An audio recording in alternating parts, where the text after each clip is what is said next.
Ibi tá à ń pè l'Ògbómọ̀ṣọ́ lónìí wà láàrin Igbá àti Ìrẹsà.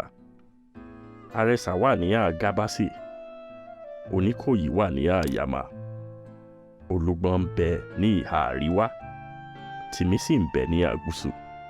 Látorí Aálẹ̀ ará Tápà lókè Ìlérin, Òhùnsílé ará Ọ̀tà lókè Ìjẹ̀rú, Òrìṣàtólú ará Ìbàrìbá ní Pàkú, Àkàndí ẹ̀ nísàlẹ̀ Àfọ̀n, tó fi dórí Ṣọ̀ún Kéètán, Ìrìnlábẹ́njọ, lẹ́sẹ̀ Ìgbó Ìgbàlẹ̀, where event and time changed the àròjẹ Ṣọ̀ún's farmstead to abúlé ẹni tó gbórí Ẹlẹ́mọ̀ṣọ́. Settlement of the world would carry the head of Ẹlẹ́mọ̀ṣọ́. Baálẹ̀ mẹ́tàlélógóje ló f'Ògbómọ̀ṣọ́ ṣe ibi ìsádi nígbà ogun dààmú ilẹ̀ Yorùbá. Ọ̀pọ̀ ilé wọ̀nyí ń bẹ dòní.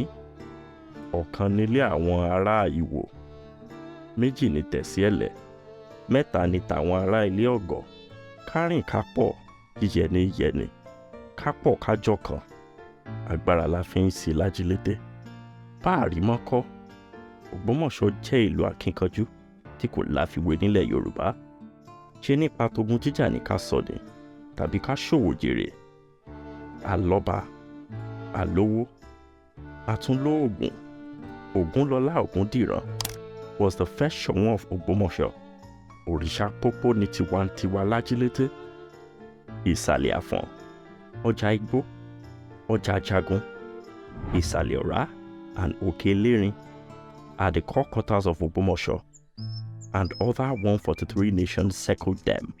Ògbómọ̀ṣọ́ had its first basic school in 1855, first hospital, now Bowen University Teaching Hospital, in 1907, first school of nursing in 1927, and reopened in 1981, first seminary in 1898, as the first degree awarding institution in Nigeria, 5 radio stations with its first in 2009, and at university in 1990, when Ògbómọ̀jálú, the invisible force behind Ògbómọ̀ṣọ́, saved the Yoruba nation from the Fulani invaders of the 19th century.